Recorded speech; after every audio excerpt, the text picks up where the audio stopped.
When I think of the word hood, I think of a person, a place, and perhaps even a thing.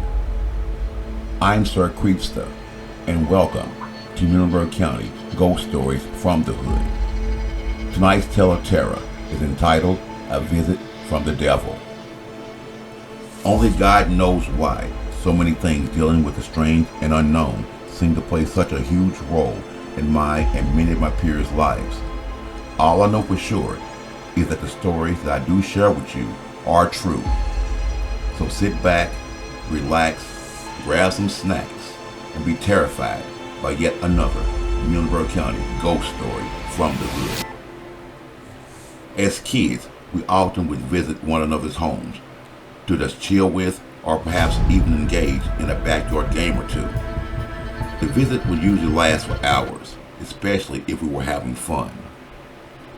Back in those times, most of all the parents, including my own, were very strict, and if any of us ever got out of line, they wouldn't hesitate for a second to put a good old-fashioned whooping to our backsides. For the most part, the visits usually went without any incidents, but every now and again, we got what we had coming from both our parents or the friends we were visiting, and from our own once we would get back home. This would usually result in us getting a double dose of the good old butt tanning medicine. But because of this form of discipline, we'd always try our best to be on our best behavior while visiting one another. Back when I was growing up, pets were a very common thing in the hood, and several of my friends, including myself, had them. For the most part, nearly all of our pets were dogs. Not saying that none of us had any cats, just that dogs seemed to be the favorites amongst us all. There was an assortment of breed of dogs all around the hood, ranging from shepherds to pit bulls to collies, terriers, poodles, as well as several mixed breeds. The story that I'm about to share with you tonight happens to be about a couple of my close friends who were brothers that grew up directly behind my grandparents' house. Their family owned a very huge German shepherd that they named Satan. Believe me, when you saw this mammoth, red-eyed beast, you would quickly see why they'd chosen such an odd name for their pet. Nearly all of my friends, myself included, were always hesitant to ever go to visit with these particular friends of ours, out of fear of potentially being mauled or maybe even eaten alive. During the day, they would periodically release Satan from his large chain and allow him to roam their yard freely, to retrieve himself, and to get a little exercise in.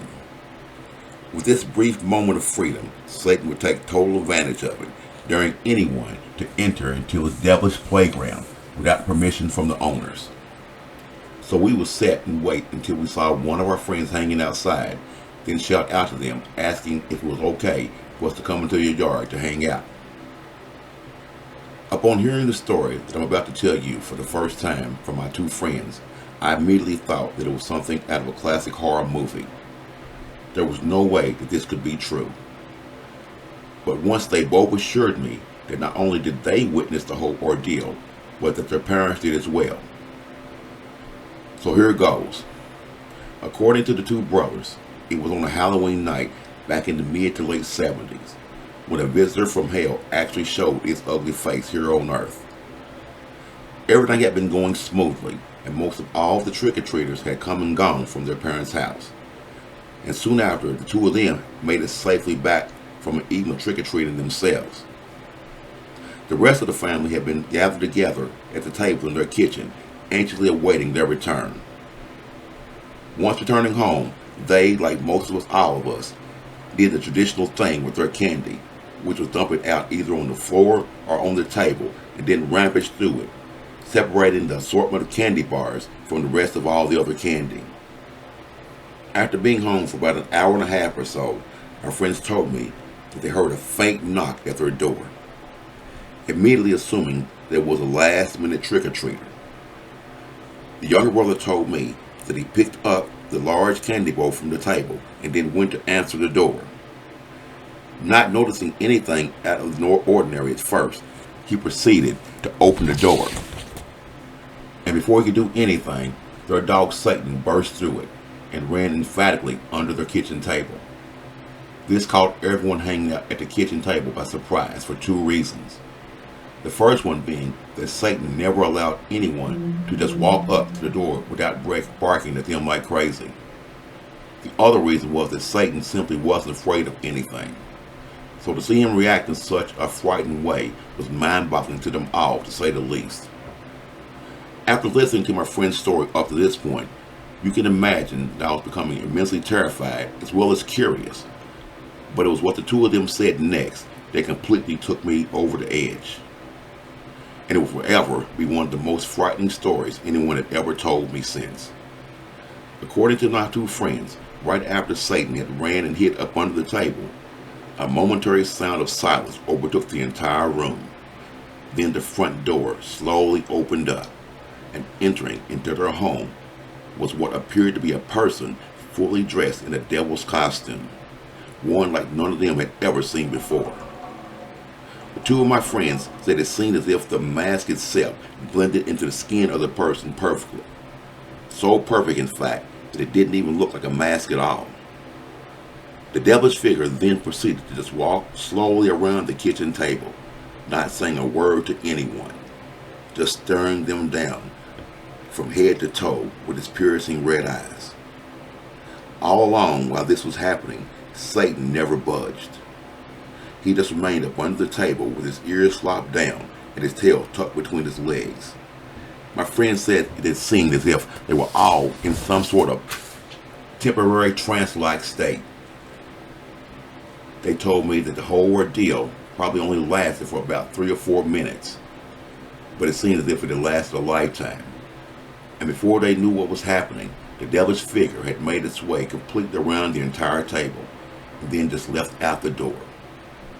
Once the figure was completely outside, my friend said that they all immediately snapped back to reality. And then the two brothers ran out to the door to try and see if they could locate who or what had just entered into their home, and left without even a snarl from Satan.